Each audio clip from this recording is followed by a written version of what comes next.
Created by Betsy Klein and Timon Pratt, Plan B to save wolves and wolf dogs became a reality in 2016. The idea was simple: to help all other organizations and individuals who rescued wolf dogs. They are self-described as the united way of the wolf dog rescue world because they mobilize the caring power of donors, rescues, and individuals to save these beautiful and intelligent beings.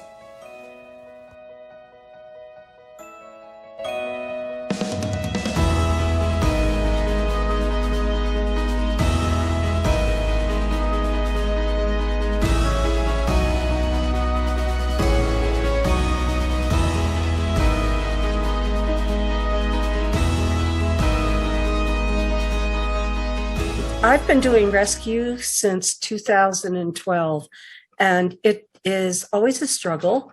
But when I found the organization Plan B, it was like a window opened up into a different way to help wolf dogs.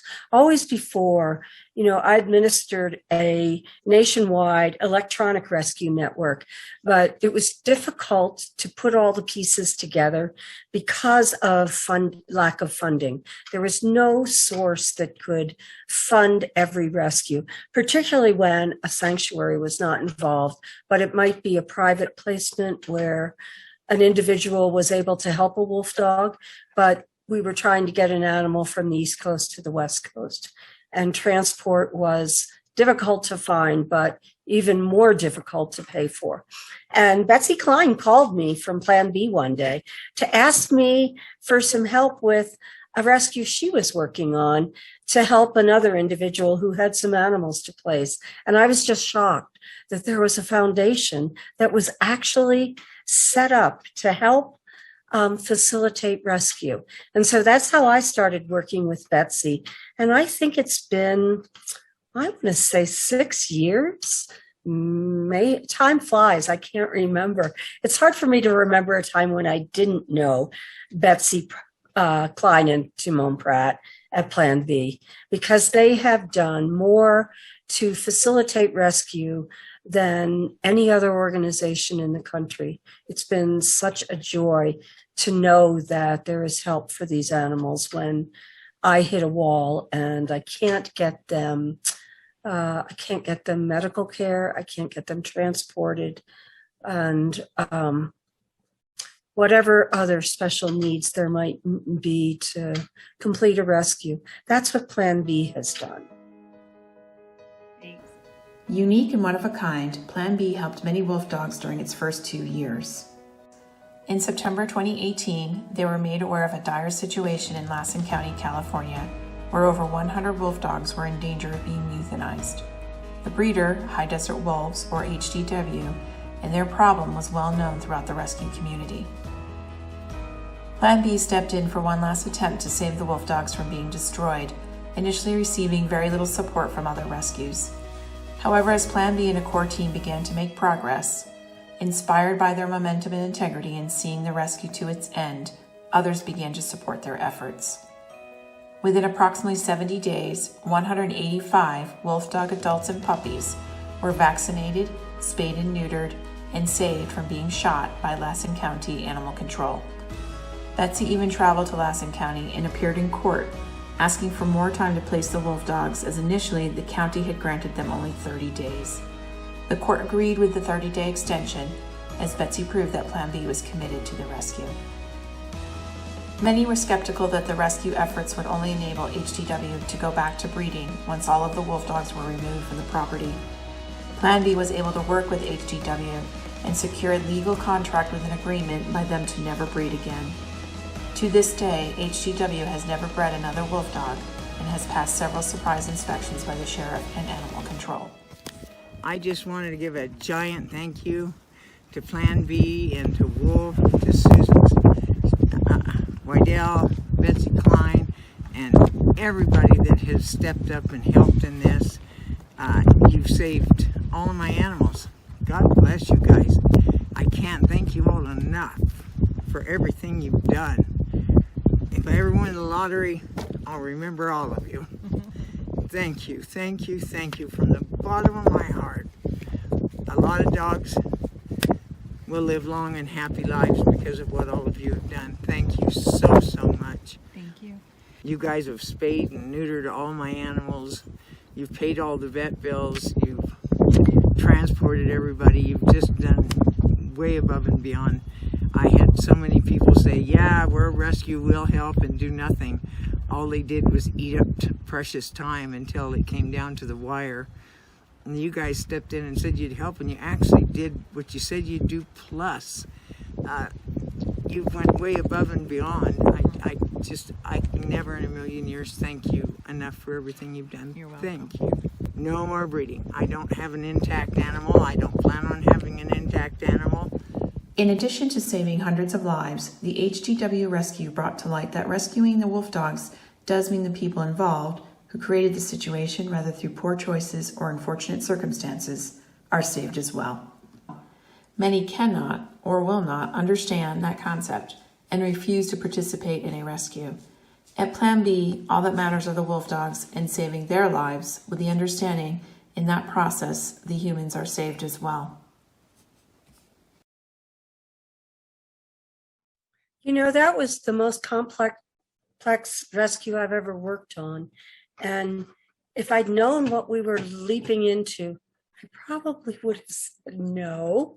But, you know, I remember so many times when we were in the middle of it, I'd want to quit and just say, ha. And you were always my rock because you kept me grounded in where we needed to go. But also, I think there's a deeper component to that rescue. It wasn't just the animals, it was the human beings involved. And the people who owned those dogs were vilified in a way that I certainly had felt and thought they were deserving of, until I began to understand their story. And I really credit you, Betsy, with helping open my eyes that it was more than just the animals who were the victims. There were people who were victims in that situation, and they were living in circumstances that were as difficult as where the dogs lived. And it was a circumstance of abject poverty. They wanted to do better, and they had no resources to make it happen. And when that human component came into it, it seemed all the more important to be successful for the lives of the dogs and the puppies, but for the lives of the people as well. And I credit you with broadening my view on that and helping me to understand something that I think I had not allowed myself to consider before. And it was an extraordinary experience, I have to say. In late 2020, Plan B introduced their emergency response fund with the tagline, helping wolf dogs in need 24/7, 365 days a year. The moniker could not have been more accurate when they assisted with an urgent situation on Christmas Eve 2020. A small group of people on Facebook were quickly trying to raise money to save a wolf dog from being shot, and the difference between life and death was $70 to transport her to safety. That was a gut-wrenching situation, and a lot of people helped to make it successful, but I credit Plan B with being able to marshal the resources. Without those resources, that rescue would not have happened, and there's no other foundation in the country that does what Plan B does. We are so lucky to have donors to support our mission. Our donors understand that it comes down to funding for a rescue to happen, and their belief in Plan B has saved hundreds of lives. I have to say the donors for Plan B have had, I think, extraordinary insight into the rescue process, because I've operated for all these years without a budget. I've never had a budget. You know, just cobble together whatever resources you can. And you've been able to effectively work with donors so that they can understand the process and where there are gaps in that process. And the gaps are funding to help get animals to safety. We all want the same thing, but the resources are not the same in every case. Plan B is the glue that holds a lot of rescues together. You know, we rescue, we're boots on the ground, we transport animals and we keep them here, but most people don't realize that all of that needs financing. And Plan B finances so many rescues and saves so many lives every single year. From vet bills to transport to helping to build enclosures. We wouldn't be able to do it without Plan B, including this little one right over here. That's Ryder from the High Desert Wolf Rescue. She would not be alive today if it wasn't for Plan B. Having reserves in the Emergency Response Fund is essential to saving lives. For example, in May of 2021, Plan B received an urgent request to help 12 wolf dogs and an unconfirmed number of puppies in a terrible situation. Their home was disgustingly uninhabitable, they were bred repeatedly, and the puppies sold for profit. It took a while for authorities to get all the evidence they needed for a seizure warrant, and then they put a plan into place. A rescue response team was formed, a sanctuary was available, transport booked, and all that was needed were the funds to make it happen. Unable to fundraise in advance as the seizure details needed to be kept confidential, Plan B used their emergency response fund to support the efforts. Plan B paid approximately $14,000 in advance to build enclosures, book the multi-state transport, and eventually pay for the veterinary care once the wolf dogs were safe in their new home, including spay, neuter, vaccinations, heartworm treatment, treat hookworms, skin infections, diarrhea, and other ailments. Although not the biggest rescue Plan B has participated in, it is by far the most traumatic. Upon arrival, the authorities and rescue response team found a situation more horrifying than they had ever imagined. Wolf dogs were in enclosures filled with raw sewage and mud, a house piled high with trash, filth, and feces. The authorities placed 2 people under arrest while scouring the place to ensure they left no wolf dog behind. The horrors the rescuers witnessed were so appalling, they broke down into sobs and could not speak. In the end, 14 adult wolf dogs and 2 wolf dog puppies were found, and with a police escort started their journey to a whole new life. All but one survived the ordeal, and now they enjoy their days at Howling Hills Wolf Dog and Exotic Animal Sanctuary, a beautiful sanctuary where they are well cared for and loved. So I think a lot of people in the wolf dog community, so to speak, if you're like me, you kind of just watch and don't say much, but this has been an ongoing problem for a little while with these people specifically involved. I heard about the rescue itself from Lori. Lori and her vice president reached out to me and asked if we would be able to assist them on the ground with rescuing these animals. Well, after Lori called us, essentially, this was my first large rescue, so to speak. I was a little nervous on the way there just because these situations obviously always, a lot of emotions are to follow, whether that be from the owner that we're taking these animals from or from what we're about to see. I don't think that there was anything that could have prepared us for that, unfortunately. So I did a lot of mentally just trying to build myself up on the way there. However, once we got there and we realized that there was a lot more animals than we expected there was going to be, the conditions were not something I don't think any human being could fathom. Hey, Jasper. I don't think that that was something anybody could have, foreseen. And I don't think anybody ever should. It was very sad to say the least, but once we got on site, we realized the need that we were going to have to require more funding just for transport. Initially, we were thinking we were going to possibly take 6 animals, and we ended up bringing back 14. They seized 17 altogether that day. So again, the funding part came into play there majorly. We had to reach out quickly to Lori, who was able to get a hold of you, Betsy, I do believe, and let you know that we were going to need a much larger vehicle than what we had. We were not going to be able to haul these guys in one van like we essentially thought because there was so many. And you were able to get that for us in no time, which again would have normally put someone in a predicament to where they might not have been able to rescue all of these animals. Some of them, their fate may have been a little bit more undecided had you and Plan B not stepped up to provide that funding for us. I mean, it was definitely a necessity. After I left there with these animals, I broke down and I cried for quite some time. My husband, it's actually making me emotional right now thinking about it.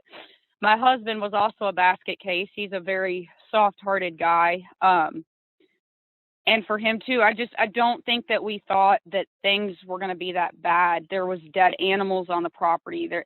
It was just, like I said, unimaginable. In the fact that when you do these large seizures, you know, kind of like what you had mentioned, Betsy, is they have to be kept under the radar. We can't always fundraise money out in the wide open for these guys because we can't tip off the owner, who then may be able to either hide these animals, or in this case, she was threatening to kill them. So, you know, they may not be here today had it not been for the way you were able to raise these funds so that no one was able to find out and relay that to her. There is an epidemic of wolf dogs, especially low-content ones, needing to be rehomed. Unfortunately, too many people buy or adopt a wolf dog with very little knowledge of the breed, proper containment, enrichment, food, and care. To help with the rescue and rehoming process, Plan B is working on creating way stations at various locations throughout the country. The idea being Plan B would fund an enclosure at a vetted location where wolf dogs could be placed for temporary sanctuary. While at the way station, they can be properly assessed in terms of their behavior and receive a thorough medical exam, altered if needed, and vaccinations. Currently, this concept is being tested in partnership with Twin Rivers Wolf and Wolf Dog Sanctuary in Texas. Hi, I'm Catherine from Twin Rivers Wolf and Wolf Dog Sanctuary, and saying hello and just letting you guys know how much we appreciate Plan B. Plan B has sponsored 5 of our spays, and they're sponsoring Lycan and Kira, who are back there playing because we got a cool front, and they've also helped me in other ways that I just cannot thank them enough. And I think they're a huge support for sanctuaries, and we really appreciate them. And when you guys support Plan B, you help sanctuaries and wolves and wolf dogs, and that is what it is all about, the animals. So I want to thank Betsy Klein and for helping us and for helping our animals, because that is exactly what it's about for me, the animals. And we really appreciate y'all. Thank you so much. As part of Plan B's mission to educate the public about wolf dogs, Chaos and Theory became ambassadors representing something much more significant than an adoption story. As ambassadors for the organization, they help dispel the myth of the big bad wolf. Chaos and Theory both symbolize the shy wolf and protectors of the pack, and offer the public an insider's perspective into the beauty and innocence behind their misbranded label. Their stories shared within the community and through Plan B's communications teach us that their gentle nature is a beautiful attribute to cherish and not fear. Without a doubt, they are the daily inspiration on how Plan B's small act of kindness can lead to something greater, touching more lives than they could ever have realized. What does the future hold for Plan B? While their emergency response fund has saved hundreds of lives, Plan B realizes this is only a band-aid and does not address the core reasons why so many wolf dogs need to be saved. Many issues need to be addressed, with the priority being education. For example, people need to understand a wolf dog is not a dog, and adopting one requires a different set of commitments. Other issues include backyard breeders, inconsistent definitions of a wolf dog, misperceptions about wolves and therefore wolf dogs, educating local authorities, animal control, and humane societies. Lack of data is also a significant problem. Actual data is needed to track the number of rehoming requests, where the adopted wolf dogs go, how many are euthanized, how many end up in shelters, and where they originated. Plan B is working on a platform to source and retain this data. There is also a need to bring together rescues, private owners, and breeders to collaborate on education and advocacy issues. The 3 entities do not always see eye to eye. However, there is a place where the 3 intersect, where there is common ground, and that is the love for these animals and for them to have the best life possible. Not every home will work out, but more placements could be successful with a more sophisticated and educated owner. At Plan B, we feel the timing is right for collaboration to come together and be a collective voice for wolf dogs. It is our love for these animals that drives everything we do. This little guy right here, Strider would not be alive today if it wasn't for Plan B. He was rescued. He was taken immediately to the ER where they were able to save his life thanks to Plan B. Plan B, thank you for all you do to save wolves and wolf dogs.